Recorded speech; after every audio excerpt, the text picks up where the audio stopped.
Sports Intel with Ryan Walsh is brought to you by Harry Freebed, Collectible Insurance Services, West Michigan Eye Care Associates, Eric Hall Aesthetic and General Dentistry, Calder Financial, Grand Management Group, Encore Business Group, and Rydan Investments. Sports Intel with Ryan Walsh. Stay informed and stay vigilant. For the Lions-Chargers preview, and Gavino Borquez of the Chargers Wire has given us some great stuff so far. I like his writing. I've been following him ever since we booked him for the interview, and I think this is going to be a fun team to cover. You mentioned Minter and the defense before the break. That's a very solid coaching staff. We're familiar with a lot of those guys that he brought over. He basically took most of the coaching staff from the University of Michigan when he left.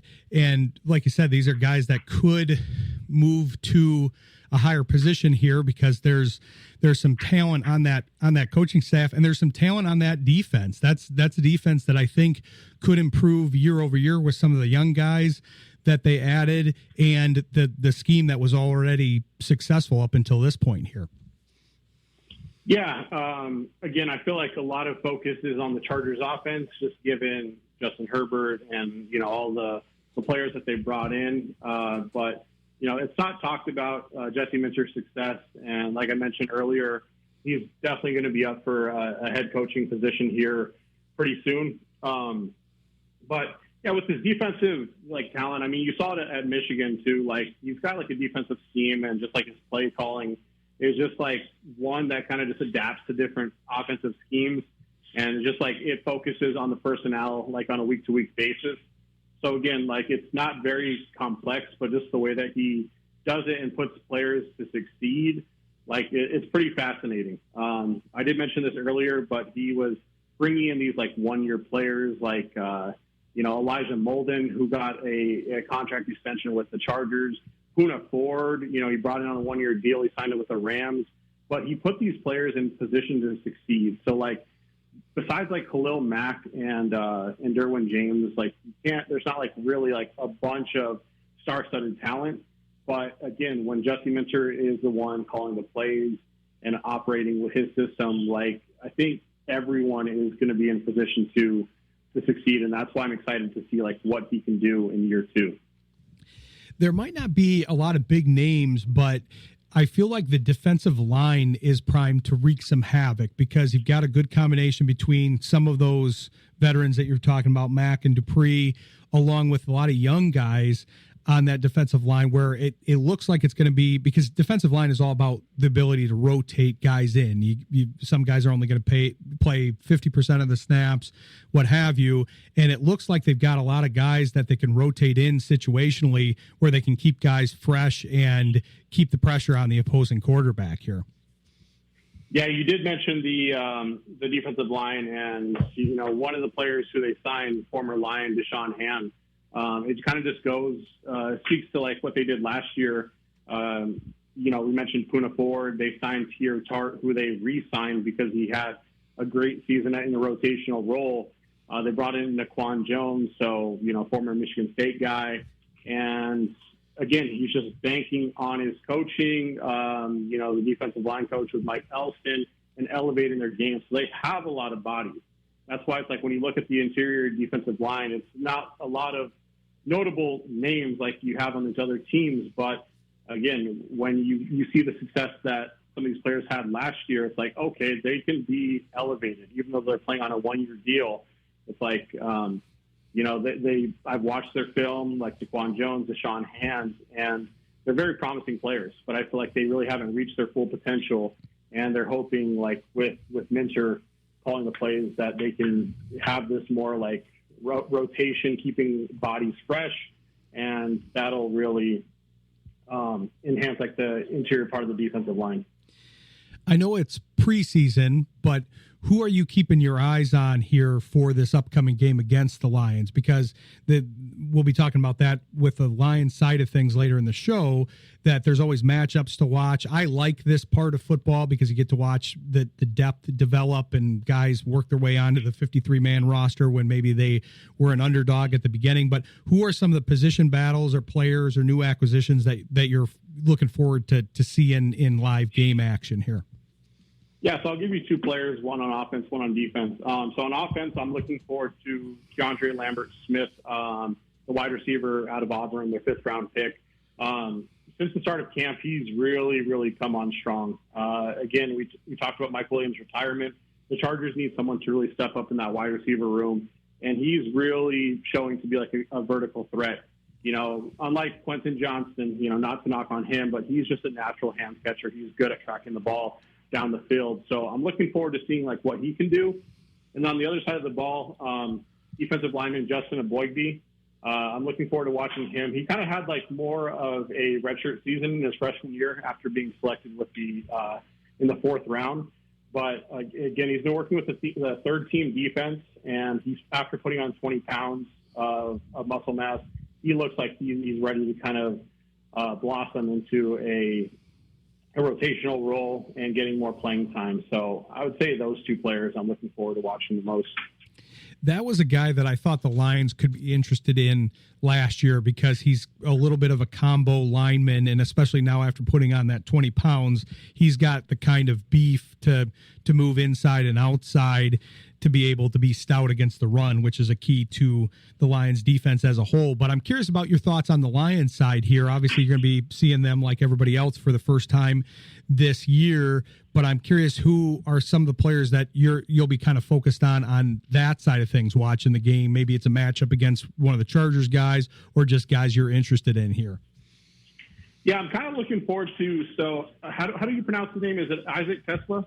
Yeah, it's Tesla. I interviewed him, and I had to spend the first few seconds of the interview trying to get it right because they always call him Tesla because of the obvious comparison with the car, but it's apparently Tesla. But it took me a few reps. It's funny you asked me about that name because that's one of the few names that I've gotten wrong on the air because I didn't know that it had that little flourish to it. But yeah, he's a good kid. We interviewed him before he got drafted by the Lions, actually. Yeah, so I'm looking forward to Slaw now that I got that right, so I won't butcher it again. Against like the corners. So the Chargers, they definitely addressed the cornerback position, and Benjamin St. Juste, who I'm sure you might be familiar with, he was a former Commander. He might see some playing time in this game, just seeing them battle it out. Dean Leonard, who's also fighting for a roster spot as well in that cornerback room, and then Triquies Bridges too. I think like just seeing how they go up against Tesla, just given like the buzz around him, and then I just want to see like how the cornerback room shapes out for the Chargers as well. See, this is one of the reasons I like doing this segment because that would not have been in probably my first 10 guesses of a player that you'd be interested in because here he's a bit of a polarizing pick because of the capital they gave to get him during the draft and the role that he'll potentially serve on the team. It's funny to me, it's ironic to me because I interviewed him when I was covering for our other show here on the station. And when he was talking and I was looking through his statistics, he had just finished the combine because he's here from this area. That's why we're talking to him. He's from Grand Rapids area initially. And he just profiled as a perfect fit for that position that they clearly drafted him for, following on from Tim Patrick.